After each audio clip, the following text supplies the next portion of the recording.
Hi, Possibility Seekers. It's Rob Hardman with the It's All Possible podcast, final one for 2020. In this special edition, we talk to Nick Douglas. Nick Douglas is Adventures of a Sailor Girl. And the reason I wanted to cover the summer with Nick Douglas was because it's summer in Australia and there's a whole bunch of sailing coming on, and she is one of the world's leading sailing commentators. In this podcast, you'll hear us talk about a number of sailing adventures and a number of big regattas coming up, including the Sydney Hobart. Now, this was just recorded just before coronavirus hit Sydney again, and the Sydney Hobart race was cancelled for this year. However, I've left the podcast in because we talk about a number of boats and sailors and crews who'd really put a big effort in and were looking good for this year, and I left it in because I wanted to pay tribute to those people who were looking forward to the Sydney Hobart for 2020. So enjoy the podcast with Nick Douglas. Hey, ladies and gentlemen, welcome to the It's All Possible podcast. We're in summer, we're in Australia, so you've got to be talking to only one person you need to speak to, and that's Nick Douglas, Adventures of a Sailor Girl. How are you, Nick? I am really good. I'm loving the sunshine. And most importantly, at least the possibility of a Rolex Sydney Hobart. I think a few of us need that in the sailing community down under, just to round out a weird year. I 100% agree, and I just feel for all those crews now who've been had this at the top of their mind to, get on the boat on Boxing Day. It's probably meant more to them than any other year, to be honest. And we'll talk about that a little bit later on, because that is a moving feast, as you and I are literally talking about this at the moment.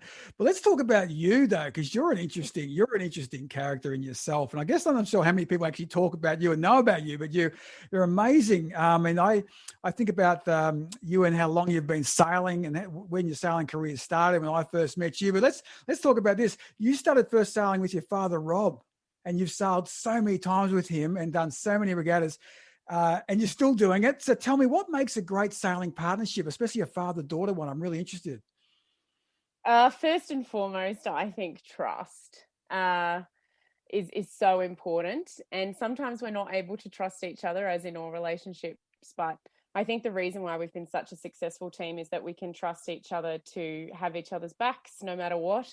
And that family relationship and that friendship that we have carries out onto the water. So, I'm not just on the boat to do my jobs. I'm there to make sure that he can do his jobs to the best of his ability as well. I really like that. And of course, if you don't know, when I talk about that relationship, ladies and gentlemen, that's 3 world championships in the Tasers at least. And I think 8 national championships, if I'm right, Nick, is that right?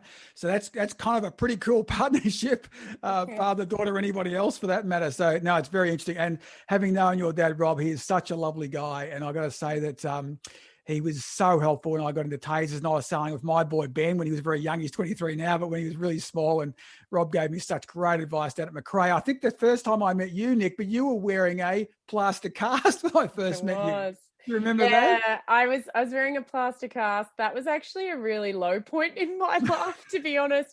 I was on the Australian women's development squad leading towards the 2012 Olympic Games, and unfortunately, after training for 3 weeks on an injured ankle, we found breaks in 3 places on Christmas Eve, 2 days before the start of that Taser Nationals at Macrae. So that was a really interesting test of the relationship with Dad and I, because on Christmas Eve, I had to go, all right, I'm going to find you a crew that's going to be as good as me and give you the potential to still go and win your nationals that we'd been training for. And he managed to come second with a crew that he met on the 27th of December. And the regatta started that day. So he really impressed me, that regatta as well, because that must have been really tough. I was still on the water with him every step of the way, but yeah, that's when I first met you, helping them get their boat into the water on my crutches. I remember seeing that. You were so determined to be part of the action. I remember going, God, she's focused. Or her dad is like, you're at least helping me get the dolly in the water and back out of here. So that was pretty funny. And again, he sailed well. And I've raced against him in lasers and also in tasers. He's an exceptional sailor. But more importantly, there's lots of great sailors, but also a great guy, which is not always the case. You've raced so many classes and boats. So I was reading the list of classes and boats, and I'm pretty sure there's not one you actually haven't sailed. It's quite amazing, from offshore to inshore to cat to One Design. What are your favorite boats? I'm not going to say boat because that's impossible. What are your favorite boats?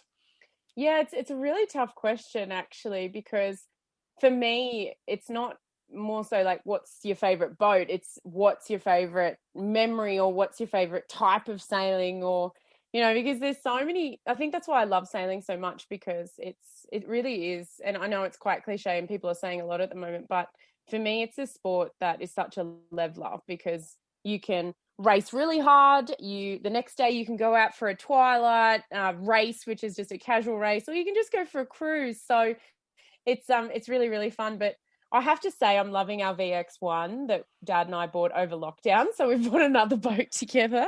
I really love sailing that boat. But some of my most amazing memories that I've been so lucky to have. I mean, I've sailed on Wild Oats 11. I've sailed on Comanche before she actually was bought by Jim Cooney. So with the original American owners in St. Bart, that was a pretty amazing memory and day.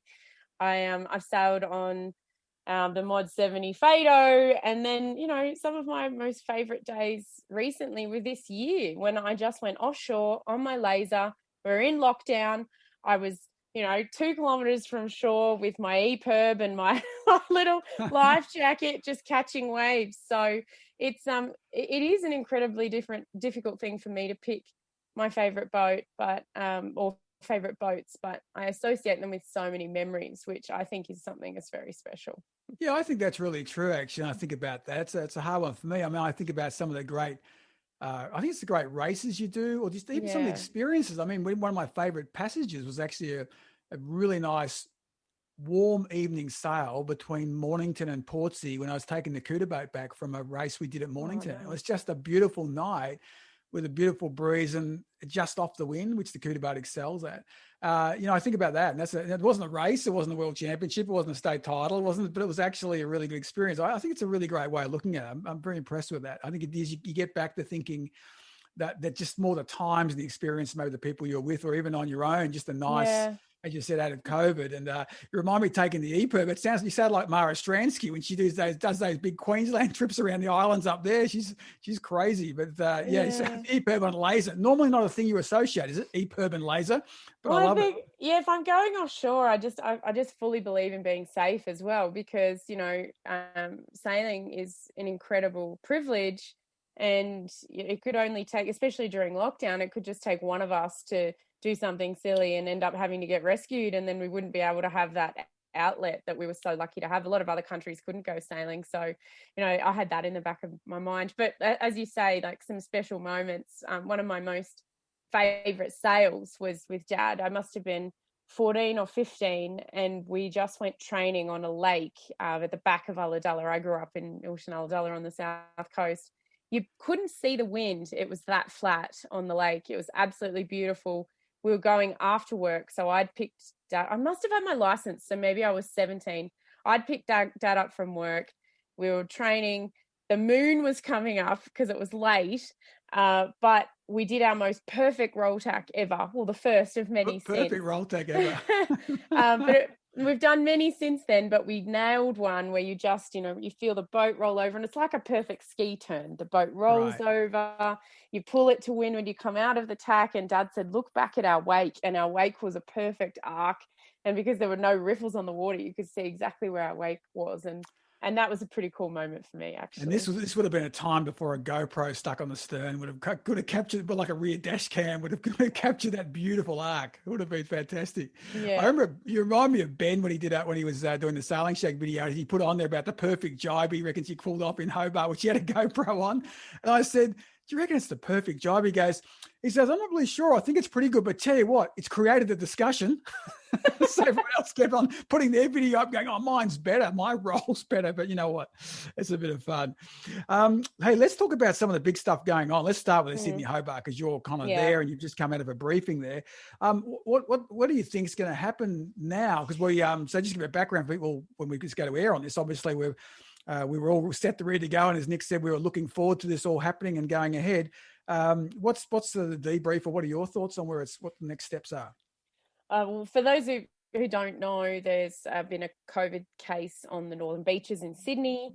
Around the 11th, they can track it down to. So effectively now there's a lockdown on the hotspot, which is the Northern Beaches, which is anywhere north of the Spit Bridge in Sydney. So for those who know Sydney, that's basically a quarter of Sydney and a lot of the sailing population. So 50%. I would suggest to the sailing population, Nick, up that way. yeah, 100%. So I'm guessing that there won't be a boat in the fleet, let's say, that's heading south on Boxing Day, and now we're at the 18th of December, that there won't be a boat that's heading south that doesn't have somebody that will potentially be affected by that. And they're now talking about the Tasmanian border being a hard border to anybody who's been on the northern beaches within 14 days.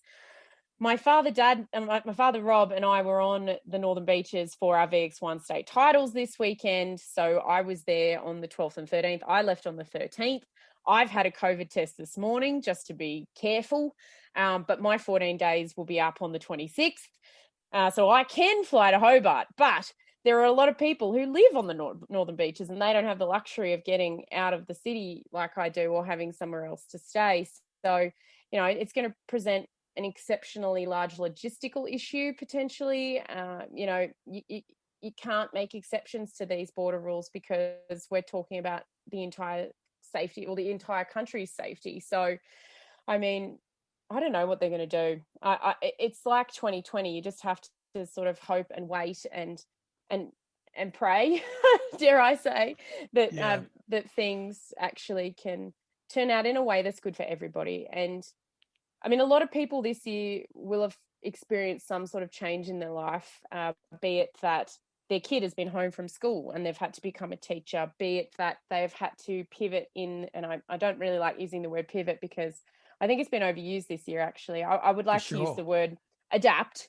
I think people have had to reimagine's the cool word. Yeah, because I feel like pivot means that you've got one foot nailed to the floor. That foot's not nailed down. You have the possibility to move both your feet and adapt. You don't have to pivot. You move forward with 2 feet, people.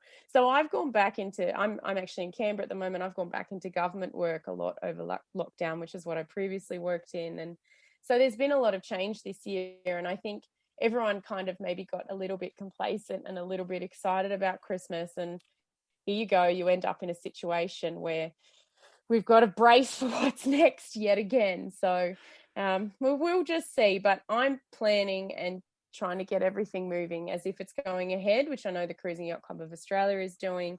But with that in mind, we want to make sure that everything is as COVID safe as possible because safety is our priority.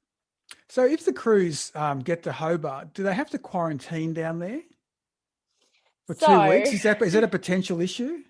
So what I've heard is, and I'm not exactly on the organising committee, so I can't comment from them, but what I've heard is that boats will arrive in Hobart. They will all the crews will get temperature checked. If somebody returns an issue with the temperature, then they will get checked and tested and potentially have to isolate on the boat until they're allowed to come ashore, etc., etc. The same as if somebody was trying to gain entry to go into a building that has really strong precautions. I think a lot of people have seen that introduced. I mean, I know a lot of the banks in Sydney have had temperature checks, etc., etc. Right. So apparently that will happen at the end of the race to sailors before they are actually allowed to step foot in Tasmania, because the Tasmanians want to keep themselves safe as well. So it's so tricky. Yeah, don't test positive on a half tonner would be, or a 30-footer with a pipe cot would be the suggestion. You have to stay on that for 2 weeks. It'd be, and you've just done Sydney Hobart. Yeah, I got to tell you, it's a logistical nightmare. Let's just say it all goes ahead and we're all good. What are your tips for the favourites this year on both line honours and on handicap? What are your thoughts? Well, at the moment, the weather is looking like we'll have a bit of a nor'easter or nor'easter for the start yet again. The models are starting to match up, which is nice given that we're almost a week out. So, I mean, but anything can change again. And see, I think this is where as sailors we're quite ready to adapt because, we just have to deal with what gets thrown our way. But the weather's looking like a nor'easter for the start. So that will favour boats that are really good with the running in the first part of the race. And then we can see a southerly front coming on the evening of the 26th or the morning of the 27th. They're not quite sure yet how fast that will move. But given that we've moved into a La Nina phase, it could be quite strong. So we haven't seen a big, on the nose Hobart for quite a while. And I think this might be the year that happens. If it does get breezy and on the nose, for line honours, you would have to say that Perpetual Loyal is going to look the meanest, as in I would probably think that they would do it and do the job Yeah. well. In terms of boats that will go well on IRC, which as sailors we all know is the overall winner. Yes. We can't forget the Tattersall Cup. It will be really, really hard to tell because it will depend on how late that southerly front comes in. If the 52s can get a lot of reaching and running underway and get partially towards the straight before that southerly front hits, they'll be in a really good position. If the southerly comes through sooner and the mid-fleet boats have to sail further and that southerly comes through and we go back to an easterly, the smaller boats could do quite well. So you have boats like the SNS. That boat changes so many times. That name changes all the time. But Azuro, Komatsu, basically, Kernsy's boat. So you know that he's probably already put a bet down on himself. He's always that so self-assured. But but boats of that size will have a nice little reach to finish off the race. So I don't think that we will see one of the bigger boats win on IRC. But the last time I said that, we saw Wizard win on IRC. That was a 70-footer. So, but it was Giacomo then. So, right. It's going to be tricky, but I would say Online Honours Infotrak is probably looking good with the forecast at the moment, as much as I want to see Blackjack do well.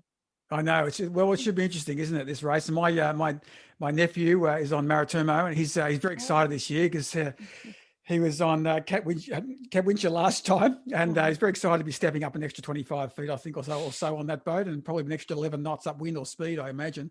But look, he's coming up from Melbourne, so I really do hope it goes well for him because he's very excited to be going again. He's done so many Hobarts, but he's really looking forward to it, as many Victorians have, because it's been a tough gig for us down in here, especially all year when you couldn't sail, couldn't go within 5 kilometres, you couldn't go.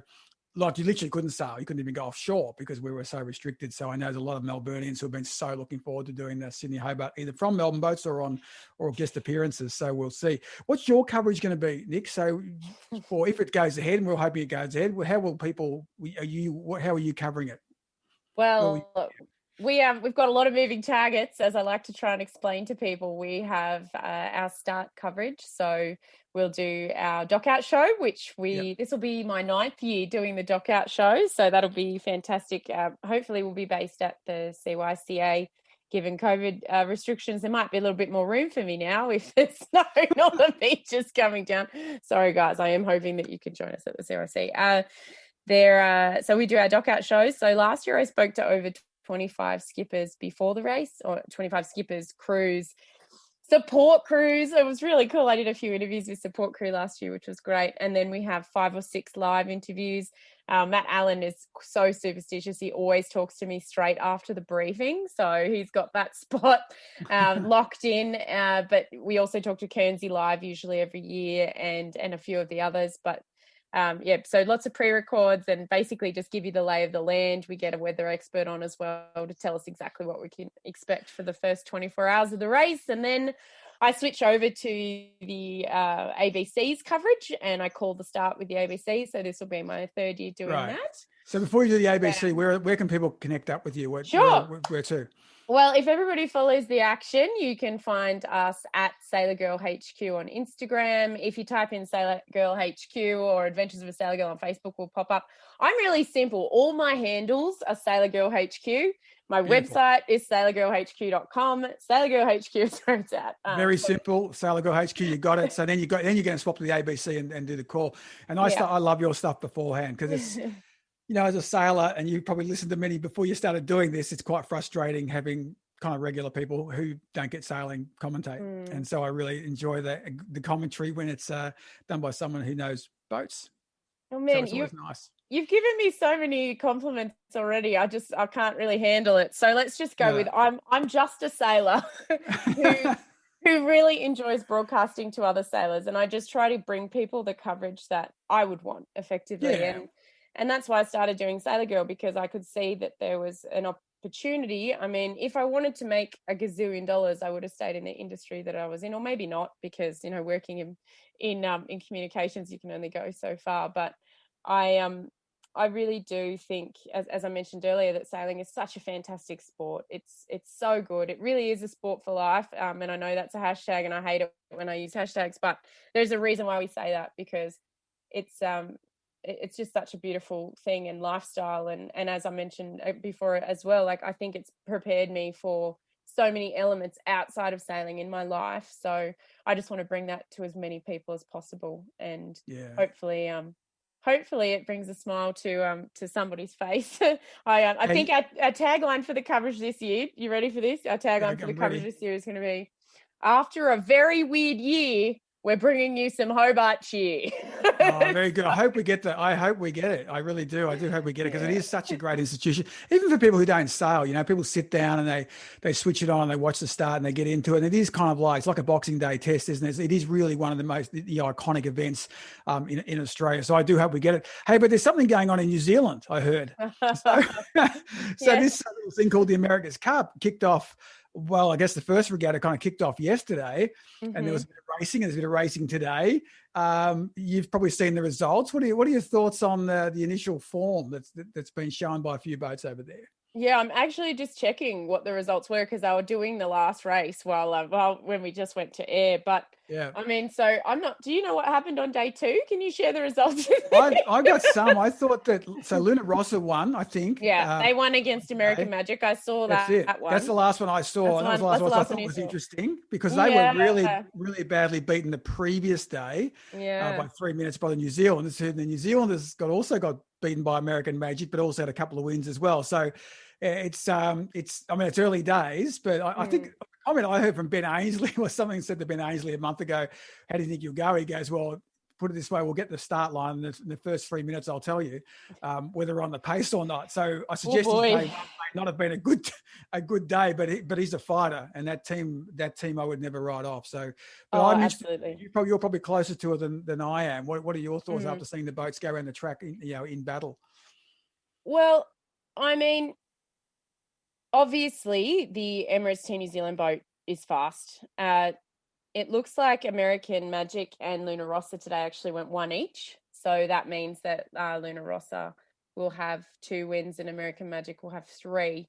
And Emirates Team New Zealand won 1 as well. So they've got 2 wins, I think. So, it's quite an even playing field. I would say that it looks like Ineos has a few gremlins in their boat, which hopefully they can sort out. But from what I saw today, I think it's just like any other sailing, really. They're still trying to work things out. Apparently, they're not using their final sets of foils. So there's still a little bit of leeway there, and they will learn a lot off each other, racing against each other for these few days. So the shore crews will come into serious play over Christmas. They won't be resting over Christmas, that's for sure. They'll be finalising their foils, which is really the only last thing that they can actually declare, I believe. And at the moment, New York Yacht Club are looking exceptionally fast downwind. My favourite moment yesterday was actually seeing Ben Ainsley and Jimmy fight it out in the pre-start. Then the close race between New York Yacht Club and Emirates Team New Zealand, which was Dean Barker versus Pete Burling, and seeing Dino take on his replacement effectively, which was quite fun. And today watching Dean Barker take on Jimmy, which was like a rehash of San Francisco. There was some interesting manoeuvres, wasn't there? I think that's the other thing for me is I wonder how this is the first time the guys have got really close. And so I saw some of the vision, which you probably saw, but having that massive foil that's out of the water coming towards you, I was a little bit nervous, and I was watching it on a screen. I go, my God, that thing's massive. And I imagine the speed it was coming at during the maneuvers. I just don't know. Yeah, the rules for that. How do you work the rules out for that? I think there's going to be some really interesting interpretations of that sort of stuff as well. 100%, but everything that I've seen so far, it's effectively an extension of the boat. So if you've used a bowsprit before, or a bowsprit that goes in or out, it's its usual position. So if you lift the foil up suddenly to windward where it wasn't, then of course that's going to be an issue. But if it's there and that's its normal position when you've come into a close encounter, then you would have to allow for it if you're the windward boat, for example. But I just keep flashing back to when the concepts of these boats first appeared, and there were memes going around with geckos, like with their big arms out, Yes. and if you don't know what we're talking about, please Google the AC-75 so that you can actually understand what I'm talking about. Go on the America's Cup website. Yeah. It's a really good website in New Zealand. Have a look at it. Have a look at the Yeah. footage of the guys. You've never seen boats like this. I mean, I love it because it is beyond, to me, beyond Formula One. It's really pushing the envelope in terms of not evolution, it's like revolution in terms of what you can do with speed and wind power. And admittedly, there's lots of the crew are doing lots of amazing things, and the guys are just machines. But the actual boat itself, when I first saw it, I went, "Are you serious?" And now you see it, you go, absolutely. And, and having known people as you do, like Glenn Ashby, is just just a gem. People like that who think that far ahead, are creative, innovative, and there's just such a growth mindset in all those crews, all those teams. There's no one on any of those teams that are in Auckland, involved, who doesn't have a growth mindset. You just got to have that, right? So when we talk about possibility, to me, that's just totally what is possible in sailing. So I think it's been great. So the actual America's Cup is March, I think, is the dates for that, isn't it? So late-ish March, I think, when they get down to the So the Prada Cup starts in January. So they'll be at full throws in January. February, we'll see the finals. So the Prada Cup is the race off between the challengers. So Prada, Ineos, and also American Magic, New York Yacht Club.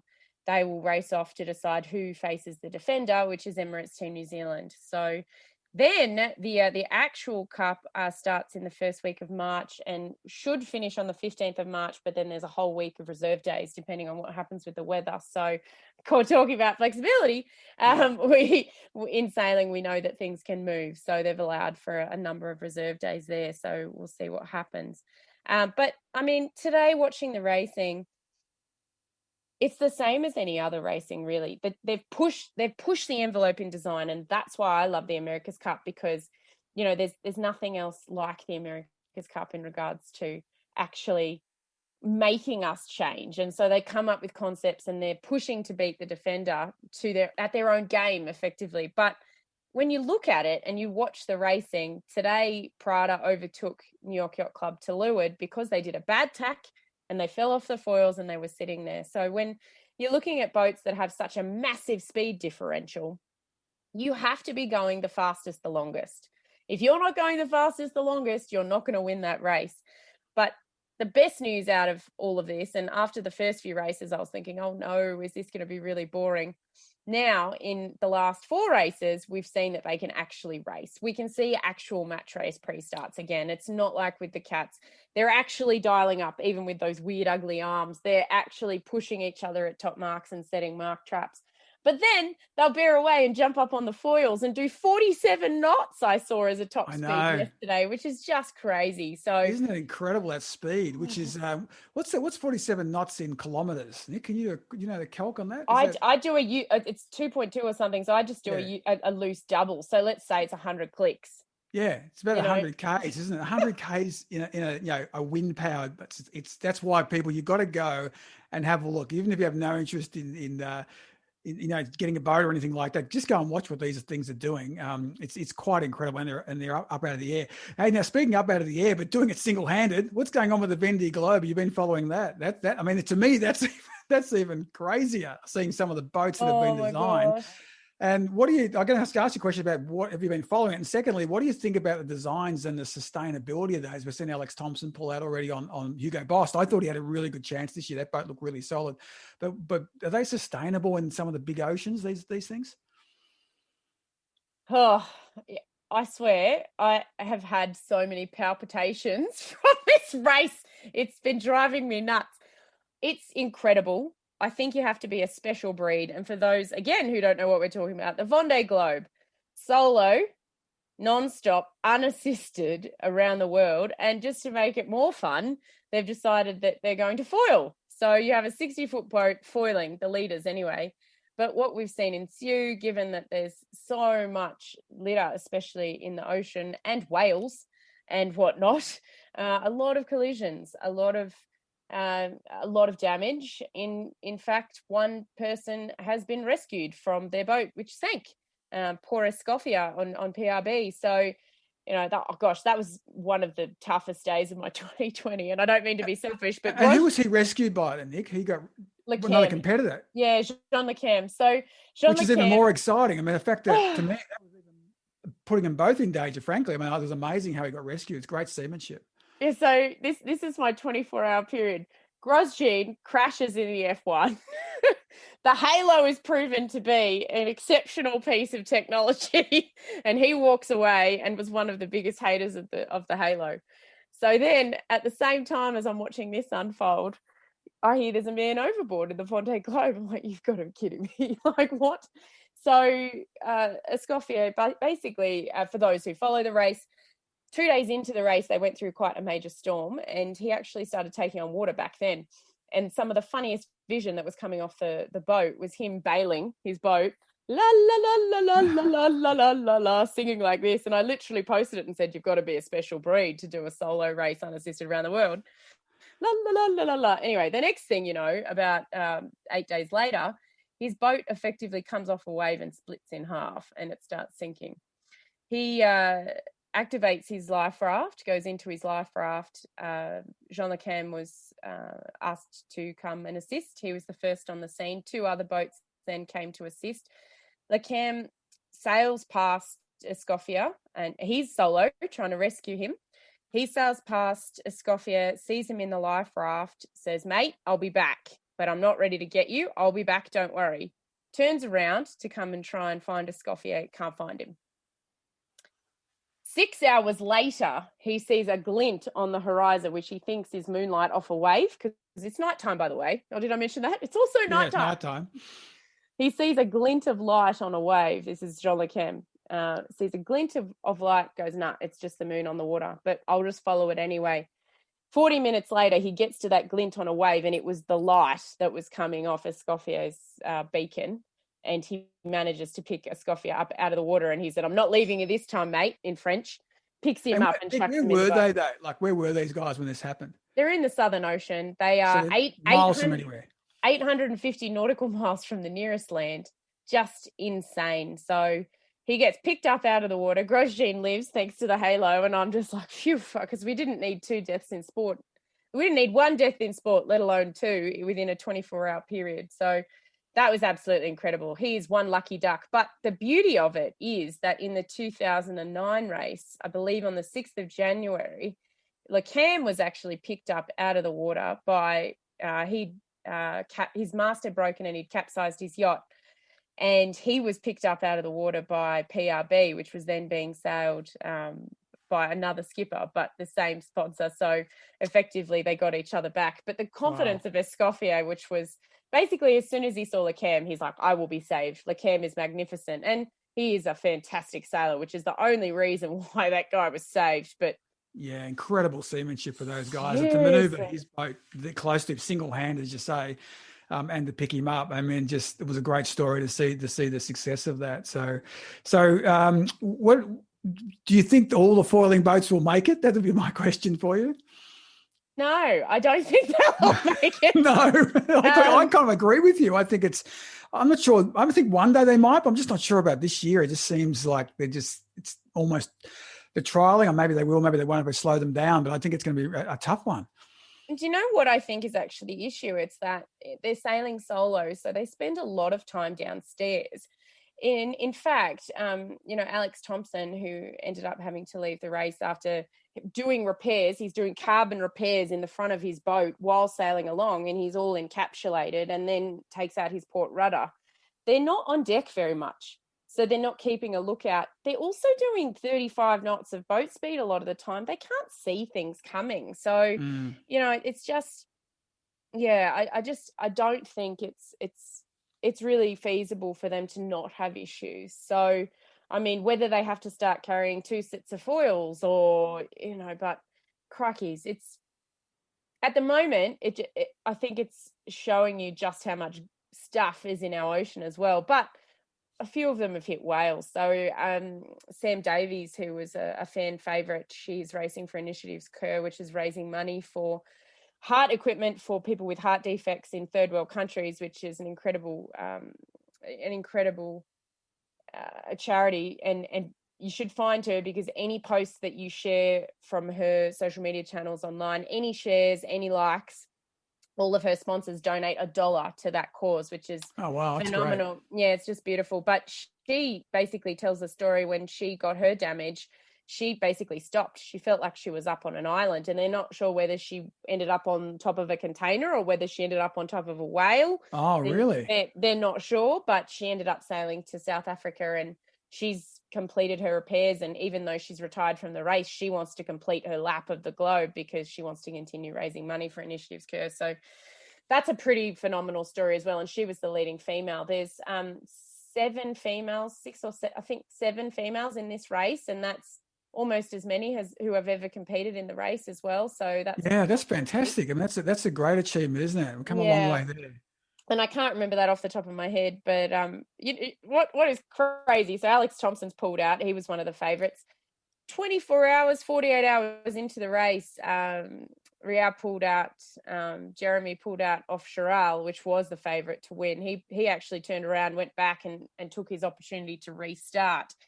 So he's actually back in the mix, and he's not coming last. He was 1,800 nautical miles behind the next boat when he restarted, and he's now caught up to the backpack. I think what will be really interesting is if he ends up sailing through and manages to get a podium after actually restarting and taking his time to make sure that he did his repairs properly. But he had that opportunity, given you've got that 10-day window. So yes, crazy race. Now, is that something would you ever do it? No. No, I wouldn't. No, it's not my kind of cup of tea. I love watching it, but it's not my style. Now, but what's up for you though? So, just to say, we do the Sydney Hobart coverage. What comes up for you? Have you got any regattas on for yourself and Rob, or other things you were looking to do?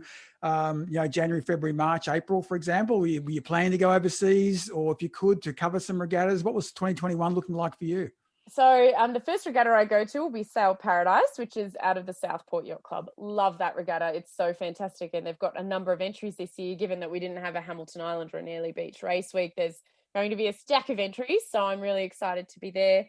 The back end of January, I'll be getting ready for the VX1 Nationals at the Royal Queensland Yacht Squadron, which will be great.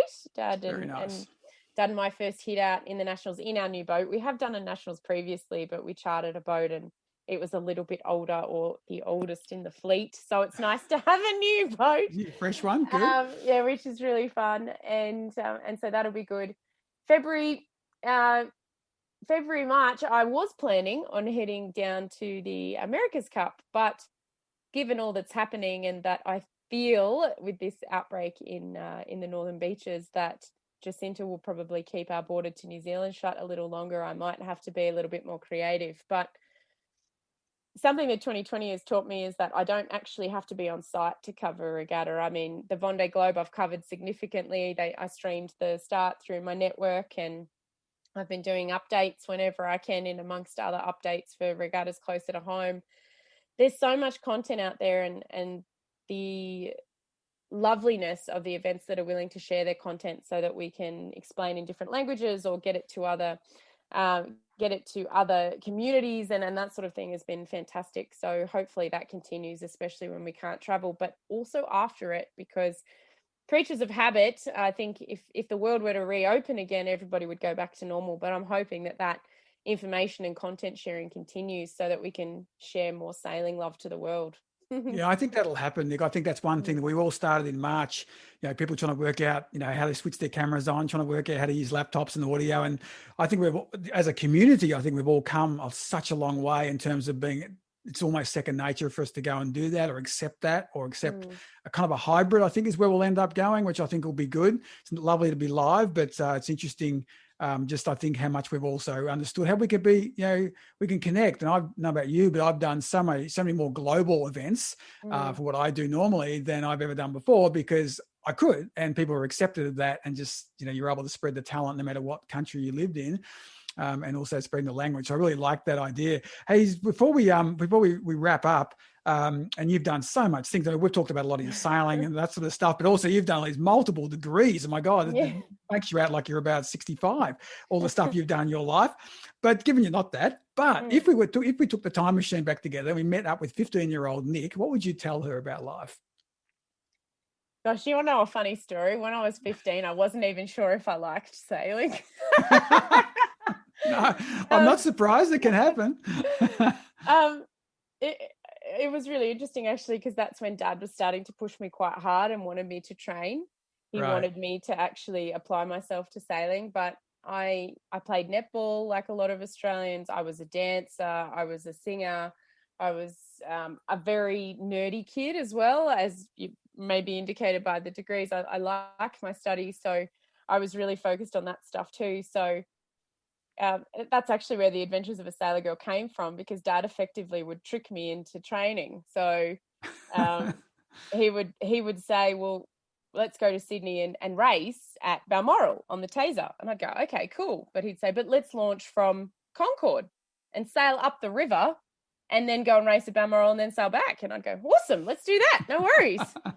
What I didn't realize was that we were doing, 100 tacks on the way there and 100 jibes on the way back. And, and basically he got me to train that way, which I think is something that I've taken from sport, is that I had the time to work out that I loved it and how much I loved it. It wasn't forced upon me. I mean, that said, Dad did stick me in the Taser from an early age, and some days I was like, I'm not sure if I want to do this race, doing my first Worlds as an 11-year-old in Melbourne in 30 knots every day. But it gave me the opportunity to work out what I really loved about it, and that is the adventures and where it can take you and the people that you meet and that sort of thing. So, I mean, that's, I guess, what I would tell my 15-year-old self, is that it really is about everything that happens along the way. So I don't think I would tell myself much more than that, because I really love who I am now because of all of the ups and the downs that I've had. And there's been a lot of downs which nobody knows about, because I don't talk about them, because that's, as I said, from what I believe to be possibility. I think that our difficulties make us who we are, and how we overcome them is what really shows to the world who we are and what we can do. So yeah, I love that. Hey, I got to tell you, just reminded me of something. There's one thing down in that Macrae Nationals when Ben, I think, must have been about 10, yeah, and we were going out in 30 knots because it didn't stop blowing. And your dad gave me a great piece of advice. I just remembered it. He said to me, look, do these couple of things on the boat, make it easy when you're sailing with a young one. He said, but the other thing you should do, he said, just do it. He said, just tell them we're doing leg by leg. Yeah. Right. And so Ben was out there, and I said to Ben, I haven't told him, but you'll probably listen to this. I said, mate, let's just do the start and see how we go. And when we got to the top mark, we're actually doing all right. That top mark, I said, mate, let's just do the downwind, because that'll be fun, see how we go. And I literally did that lap by lap on the basis of your advice from Rob, your father, and it was spot on, and we got through. We did it. We actually got through. Yeah. And but we were just literally doing it, just chunking it down, which, as you and I know, is actually a way of doing goal setting and achieving hard things. It was a very smart advice. And not only did he give me some good advice on the boat setup, his best advice was like a parting comment: just go, just tell him one leg, next leg, and by that, 5 legs later, you're at the finish. Yeah, it was actually it's pretty amazing, because the first regatta I did with Dad in the Taser, he'd just come off the back of a second in a Laser Worlds, and this is the cool thing when you go, what's the relationship, and people talk about enablers in your life. He could have sailed with any 20-year-old hotshot at that regatta and probably come first or second, or at least top 5. He sailed with me in a 108 boat fleet. It blew 20 knots every day. I weighed 30 kilos. I was a ballerina. I had no idea what I was doing, but he would go out to the start and he'd say, Nick, what code flag is that? And I'd be like, oh, that's number 1. Nick, what code flag is that? That's number 2. Okay. What does the number say on the back of the boat? And all these little things that he used to distract me to focus on the task at hand, as opposed to, oh my gosh, look how big those waves are. I'm so scared right now. Yes. Yeah. Great. So great. It's like I say, sailing's taught me so much about life and how you can take things on in bite-sized chunks and make the best of them. Well, fantastic talking to you, Nick. I really hope we get this whole Sydney Hobart thing sorted out. Plus, the other regattas, and you get to do all the regattas you want to do, plus the VXs. So hopefully all the borders don't shut down. You can actually get up there with a bit of luck. But as you say, as sailors, it's a moving feast. We're used to the changing of the wind. Although, as I mentioned earlier, that it's a great quote by Jim Rohn. I think is where he says, we can't control we always can't control the direction of the wind, but we can control the set of the sails, which is I said on the America's Cup boats, really about the only thing that actually changes the direction of the wind or how they set their sails. It's just throwing the rule book out the door on that one. Hopefully we'll get up there. I think that goes along with your possibilities. You look at the America's Cup boats now and how fast they move, and effectively they're going upwind everywhere they go. So they're creating their own wind, which is pretty amazing, but they always have to adjust their sails or they'll stall and fall into the water. So you always have to adapt, you always have to adjust, and you just have to keep moving forward. So beautiful. So Sydney Hobart, we've got Bondi Globe. You can follow that. America's Cup. Have a look at the website, and of course, it's all at Sailor Girl HQ. Hit that on any one of your socials in the web, and hopefully we'll hear you on the ABC as well on Boxing Day. Thanks for chatting, Nick. See ya. Bye. Hey, thanks for listening, and we hope you enjoyed this episode. Please subscribe and rate the podcast you listen to so we can continue to serve and inspire others. Remember, connect to us on all the social media channels. The Art of the Possible podcast is hosted by me, Rob Hartnett, and produced by Finn Hartnett. Connect with us directly on LinkedIn, Rob-Hartnett, Hartnett, and Finn Hartnett.